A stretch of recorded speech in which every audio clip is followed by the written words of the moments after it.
Hey, this is Meridith Elliott Powell, and sorry, we are about 20 minutes late this morning with Sales Logic due to some technical difficulties. I don't know, Mark, it's pretty cold here in North Carolina, so maybe StreamYard was having a bit of trouble getting with it. But nonetheless, here we are around 9 o'clock Eastern on Saturday morning, time for my favorite part of the week, Sales Logic. How's the week been for you? But that's ain't blaming it on cold weather in the Carolinas. Come on, we can do better than that. But hey, it is great to finally be here. Yeah, so we were talking in the green room, so we're ready to go live. That's right. That's right. Let's go ahead and pull the trigger. We got a big show for you today. Prospect with integrity, we will get customers who have integrity. Integrity is the foundation from which everything is built on. You better understand value. But at the end of the day, sales is a relationship business. It is a people business. It is an emotional business.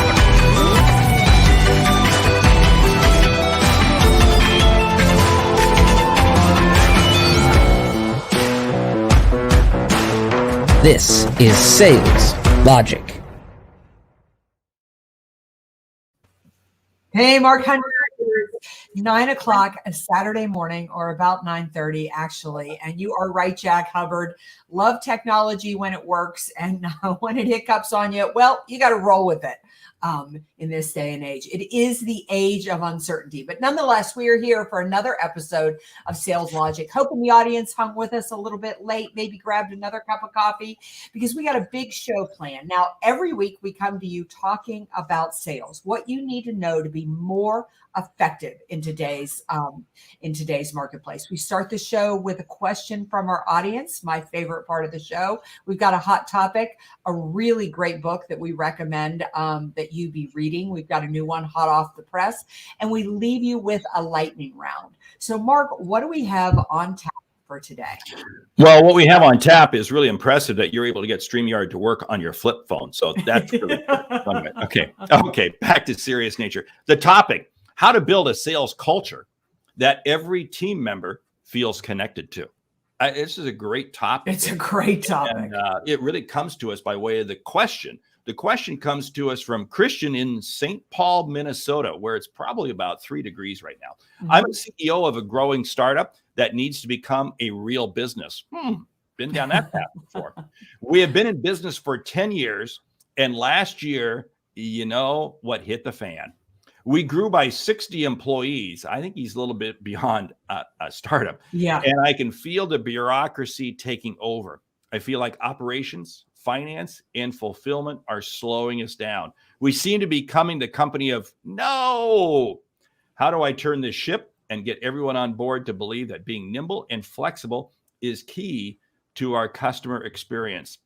I need everyone to be in sales. Help. I love this question, and I really hope everybody in the audience is ready to take some notes and ready to weigh in. First of all, I love the fact that he's still calling himself a startup, and he's been around 10 years. I hear this all the time. And you added 60 employees next year. You have moved well out of startup and well into life cycle 2 or 3 of the business. And you're right. This is where the pain points of bureaucracy come in, because you're too big to just have 2 people in a room making a decision. And you've started to create these departments, and these departments are important. Finance is holding you to the budget. Compliance is making sure you don't get sued. Purchasing is and fulfillment are dealing with supply chain issues and all the things that go around there. But number one, if you want everybody on your team to be in sales, you need to declare that everybody, whether they indirectly or directly impact the customer, is in sales. You need to define the culture that way. Hey, and you know what? One of the things that I see, and I see this in every startup I work with, it's kind of a stair step. You grow and you plateau. You grow, you plateau, you grow, you plateau. And there's internal factors as to why you plateau, and there's external factors. Let's deal with the internal ones. The internal ones is because suddenly now you've added an HR person. Well, so if you've added 60 employees, you certainly have an HR department. And what does that mean? They begin to put processes in place. Well, as you grew, you undoubtedly put in purchasing. Well, guess what? You put in processes. And what happens is the silos begin to become bigger and bigger. And what you have to do as the owner, or at least the principal shareholder, we'll say, Christian, of this company, is you have to make sure that are people all singing from the same songbook. And this is what really breaks down, because again, people become siloed. So I'm going to challenge you, Christian. What's your level of communication with every member of the organization? And are the KPIs of each individual department focused on the overall objectives of the company? Again, I find so many times that they're not. The KPIs are siloed. No, it's got to drive. You put everybody in sales when everybody is starting to really sing the same song, the same message of what the company is attempting to do. You've been in business 10 years.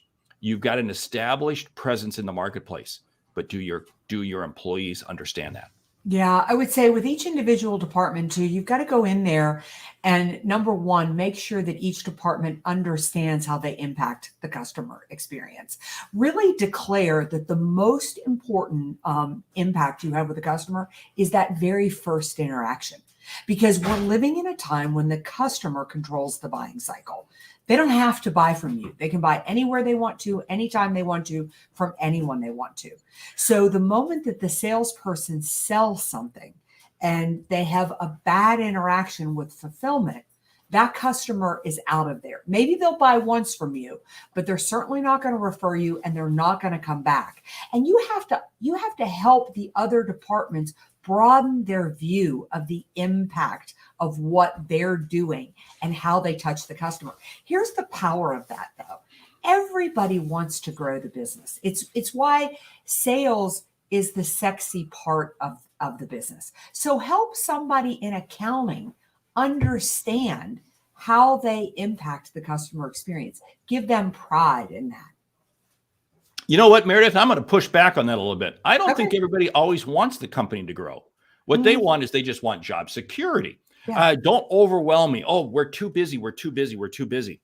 Now, this is the thing, because what you said was spoken straight from an entrepreneur, which is what you are. And it's what I am. You know, we want more business, more business, more business. We'll figure out a way to do it. Let's just bring it in. Here's what you have to understand as Christian, as the principal shareholder, as kind of the leader of the organization. You have to understand and communicate to every employee. It's the outcomes that you create. Now, I talk about outcomes a lot, but I can't stop it, because really, what are you in business for? You're not in business to make widgets. You're in business to help people, whether that be B2B, B2C, B2G, whatever it might be. So you have to stop and make sure that every employee understands, why are we in business? What is the objective of what we're attempting to do? And here's the thing, senior management, it's easy as the company grows. You've got to have a sense of joint relationships with people. They have to understand your goals and you need to understand their goals. That means, you know what, those company meetings, those company events are absolutely critical, because culture is created not by the business. Culture is created by the individual people in the business. Yeah, I'm going to say, Christian, if you have people on your team that do not want to grow your business, you have a way bigger problem than getting everybody on the sales team. If that is the issue, then you need to do a litmus test. If people do not understand the connection between job security and growth of the business, then you've got some work to do there. At the very least, the department heads, the people leading those divisions that you are now calling bureaucracy, they need to understand what they need to do to get everybody on the team motivated. I really can't stress enough that people need to understand why a new customer is so important, why the customer experience is so important, and how they impact it. Beyond that, you need to just start saying, everybody on this team is in sales. We're all in sales. Start to take the dirty out of the word sales. I hate it when I go into organizations and they say, could you come in and do a presentation on sales, but don't call it sales. And the reason I hate that is because everybody knows I'm talking about sales. You know, they're not fooled by that. And you've got to make sales an acceptable and actually a word that people are excited about. Profitability and growth are good things. Make them good things in your business. It creates job security. That's what Exactly. it does. You know, and this comes back to, you really have to hire on aptitude and commitment versus the skill set. I see a lot of organizations, what they do is they will hire people based on the skill set. Oh, we need to get this HR person. Oh, they know how to do this. I want somebody who is hungry to grow. And again, what's very interesting, and this is a difficult mindset for business owners to realize. Business owners are in the business for life. They're in it for life because they've made a commitment to that business. Employees are not. And you got to understand they're coming at it from a different ball game. And what does that mean? You have to understand what are their goals. I challenge you, Christian. Do you really understand what the goals are of the people you have working for you, the department heads? And you know what? Of the department heads, you understand their goals, both personal and professional. And then they in turn understand their people's goals. Remember, leadership starts at the top. Culture starts at the top. The way you treat your leaders is the way they'll treat their people. Well said. You know, Christian, I want to add, what are you doing to show that you're in the sales business? You know, I have worked for many a CEO that it's been a long time since they've been interacting with customers. The company's gotten big. They have a lot of other responsibilities. I can't remember the last time they were on a sales call. Role modeling is so incredibly important. If you want everybody on the team to be in sales, to believe that sales is important, pay attention to what you do, what you reward, and what you focus on, because that is so much more powerful than any word that comes out of your mouth. Spot on. I was talking with a CEO yesterday of a fast growing company. One of the things we were talking about is you have to create this senior level leadership. And I shared with him examples from several different companies where one of the two top people, CEO and president, or CEO, COO, whatever you want to call it, one is externally focused 100% on customers. And one of them is internally focused, growing, the operations of the business. And I said, if you can create a two-headed senior level team like that, it's going to do yourself wonders, because otherwise what happens is you want to be externally focused, but you're caught up doing internal stuff. You've got to find that internal person, and maybe that's the COO, and you let them go. I always like it when the CEO is externally focused, because again, me too. It just creates this air. I'm in sales. We are all in sales. Yeah, I love that. John Register. And if anybody on here doesn't follow John Register, you should. Some of the greatest articles and work on coming through adversity and challenging times. But you are right, John. The things we were talking about, 100% why there is a great recession. You don't have to have employees leaving you. It's what you do, understanding the goals and the things that are important to them and matching them to the goals of the business. Mark, years ago, there was a great article in the Wall Street Journal about, I believe it was a new CEO of Procter & Gamble. I mean, this is a good 10 years ago.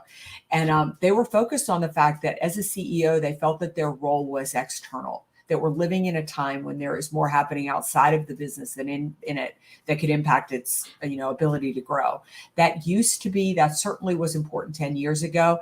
It's vital. It's critical right now. If you are not interfacing with customers, if you are not prioritizing the customer experience, how can you expect the people who work for you to think that way? They will pay so much more attention to your actions than they will ever pay attention to the performance reviews, to the things that they are graded on, or the words coming out of your mouth. If you want a sales team, you be the sales leader. Let's run with that P&G example, because I'll give you a backstory on that. There was a couple CEOs before that, Dirk Yager, who was only the CEO for about 2 years of P&G. He sat in front of a customer and said, "We don't need you. Oh God. We can see." Now remember, they sell to retailers. Okay, they pretty much sell to retailers, who in turn sell to the consumer. Mm-hmm. And he sat in front of a major retailer, one of the major retailers in the country. No, it wasn't Walmart, but it was a biggie, and said, "We don't need you. We can go to the consumer directly."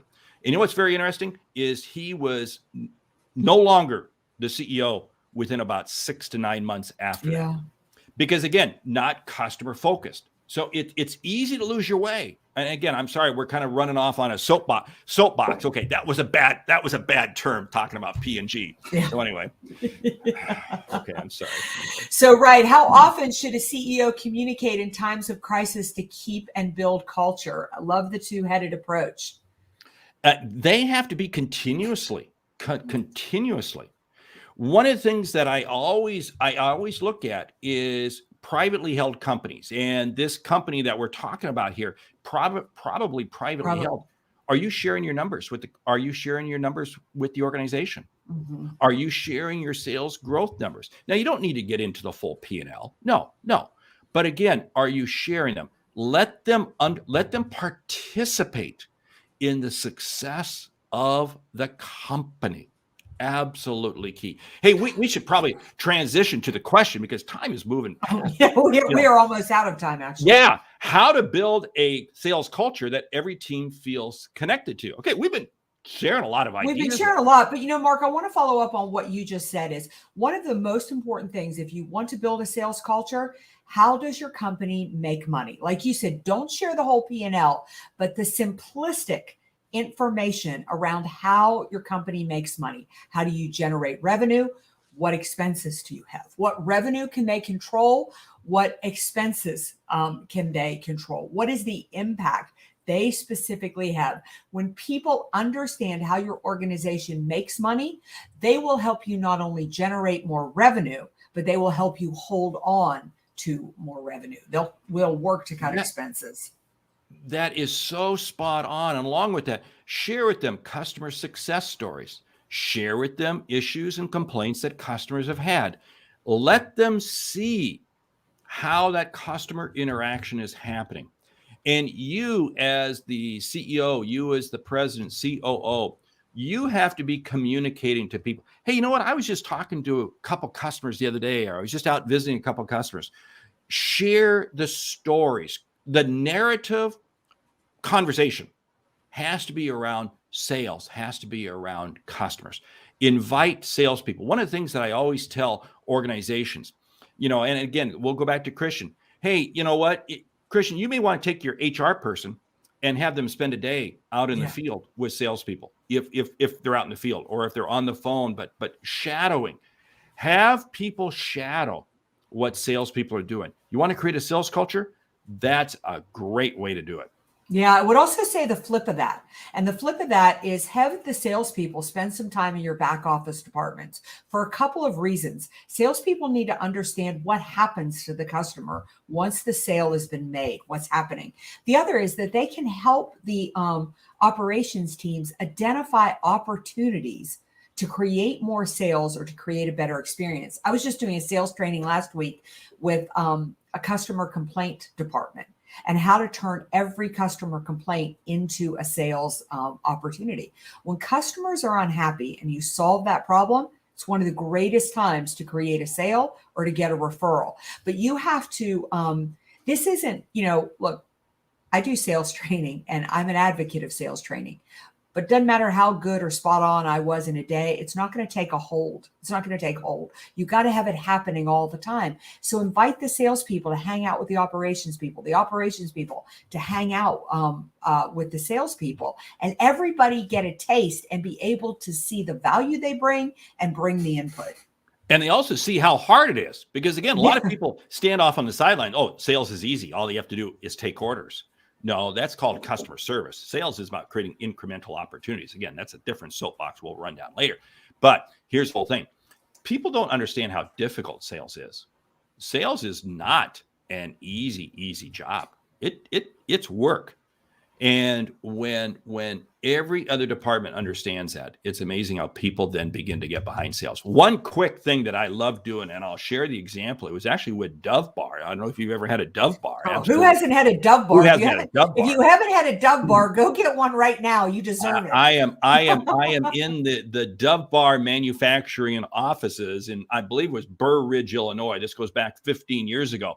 And it was very interesting. But at the end of the day, they suddenly, this buzzer starts going off. 1, 2, 3, 4. And people in the office are just going ballistic. They're just going nuts. They're screaming. They're yelling, counting. I'm going, what is this, a cult? Have you had too many Dove Bars? And what it was at the end of every shift, one person from the production line was allowed to ring this buzzer based on the number of truckload orders that they had received that day. What a great way. What a great way to bring operations, manufacturing into the sales process. Yeah. And it became a coveted prize to be able to be the one to ring the buzzer. I love that. Yeah. I want to answer John Register's question here. He's saying, for entrepreneurs, who should they? And when I say they, I mean I. Okay, John, we're answering this for you. Share the high-level P&L with. Usually it's my business coach. Is there a strategy that would work to share with a client or a speakers bureau? Number one, John, if you have anybody that works with you, like a virtual assistant, like a webmaster, like somebody like that, make sure that they fundamentally understand the workings of your business. And what I mean by that is, what are your revenue generators? Do you do keynote speaking? Do you do some training? Do you have some books to sell? That they understand those pieces. Certainly share with your business coach. If you work pretty closely with some speakers bureaus, absolutely. They understand the ways that you generate revenue.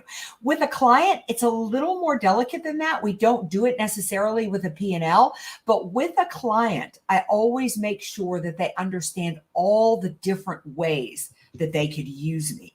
That there's, I just had one this morning. I had a guy reach out to me for an event in March. And I said, let's set up a call. There's a lot of ideas on a lot of different ways that we could approach achieving your goal. Now, he's going to buy one of those. I feel really confident. But at the same time, I want to let him know the depth of which he could use me, so that when I circle back after the event, there's a lot more things that we could do. So you first get really clear on your revenue and on your expenses, and then you find ways to share that with people. But most importantly, everybody that works with you needs to understand what it takes for you to break even, where that break even happens and how much it takes.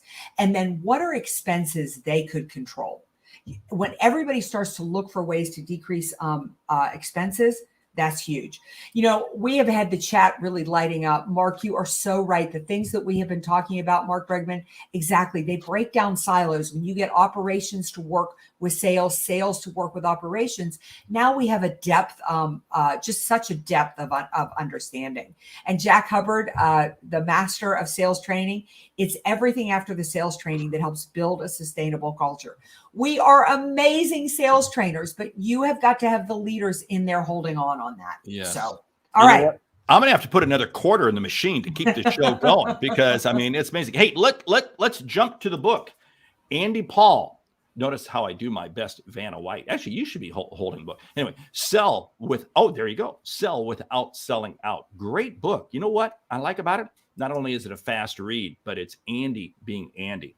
Yeah. Because he shares so many different strategies. This book is just coming out right now, and very much encourage you to grab the book. It's also got, like, if you don't know Andy Powell, you should follow Andy Powell. I got to comment too that we've got Mark and John building a network and connecting here. I love that the community is being built. But what I want you to understand about Andy is, he is wicked smart when it comes to sales, but he has sort of an eclectic approach Really? You're kidding me. Yeah. Yes. And so, and it's chapters like, are you a sales leader or merely a sales boss? Death to the sales strategy. So Yeah. if you want to be challenged and pushed a little out of your comfort zone, really look up this book, Sell Without Selling Out, A Guide to Your Own Sales Success by Andy Powell. You'll hear Mark and I talk about it quite a bit more often. Okay, we got to jump into the lightning round because lightning is going to strike us because this show goes poof in a couple minutes. Top 10 ways to ensure sales is top of mind for every team member. Go. You, sales leader, be the role model, be the role model, be the role model. Never start or end a meeting that you are not talking about sales. Well, you just took the number one thing for me, but hey, get all members of the organization out working with salespeople. Shadow them. Reward sales every day. For people at the back of the house, every positive impact they make, reward it, comment on it. For everybody in sales, when you win a customer, comment on it. Share customer success stories and share customer complaints with every member of the organization. Yeah, I would say that you need to find ways to ensure that everybody on the team understands how they directly or indirectly impact the sales experience, so that people are very clear on what they do to generate revenue. Share your personal customer visits by taking salespeople with you as you're out making sales calls. You have to be a salesperson in your senior role in the company. Come up with how your organization makes money and revisit at least. It needs to be part of the onboarding process and needs to be in at least an annual review. I'll share one more. You share one more. We'll close it down. At the end of the day, make sure that you understand the sales culture is not the organization. The sales culture is the people. That means you need to be spending one-on-one time with your salespeople, just getting to know them, not beating them up, just getting to know them and appreciating them for what they bring to the party. Yeah. And last but not least, everybody's performance review needs to have a sales piece in it. You may think, what? I mean, how the heck could I do something in accounting? You can. If you want sales to be important in your business, then it needs to be something that everybody's graded on. Hey, with that, let's go ahead and close it down here. And hey, do send us your questions, saleslogicpodcast.com. Send us a question because it's really how we drive the shows. But anyway, hey, thank you for listening to Sales Logic this week. If you like what you hear, subscribe, rate, and review the show on your favorite podcast app. If something we've said has earned you a single dollar, consider telling a friend about our show. It's how we grow to help you grow. I'm Mark Hunter. And I'm Meridith Elliott Powell. Remember, when you sell with confidence and integrity, uncertainty suddenly becomes your competitive advantage. And the sale becomes logical. All right. We will see you here next week. And barring no technology issues, we will be right on time at 9:00 Eastern. If you want to pick up Andy's book, the link is right there. Please reach out to us. Send us your questions on Sales Logic. You're an amazing audience. Cannot thank you enough for the engagement that you bring to the table. And we'll see you right here next week. Go land some business.